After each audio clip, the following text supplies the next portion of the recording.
Makikita mo dito front yard, may video sila. Ito yung guest room ng TV. Fire breaks. Dirty kitchen.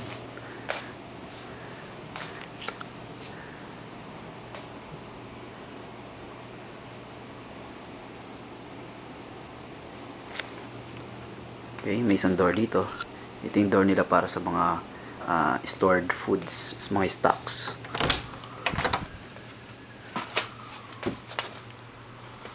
Ayan.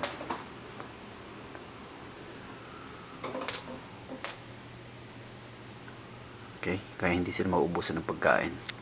Okay, laging may laman yan. Okay, ito ang aking breakfast cereal. Okay, nagre-review ako ngayon for my NPTE. Okay, ulit. This is the dirty kitchen.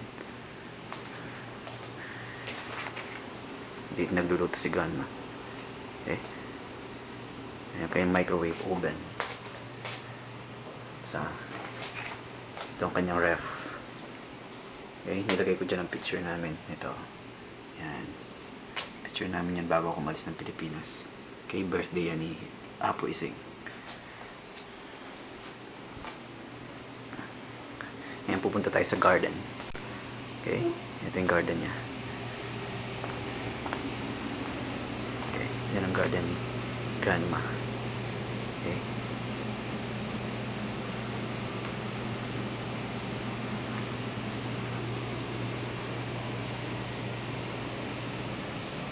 Yan. Okay. Ngayon, hindi na ako pupunta sa taas ng bahay kasi medyo private na yan. Okay?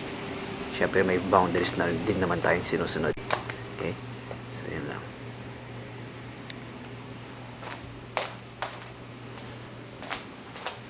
Ayan ang storage room. Okay? Ayan, pupunta na tayo ulit sa kwarto ko. Ayan ang garage. Bathroom ko. Okay? Yan lang.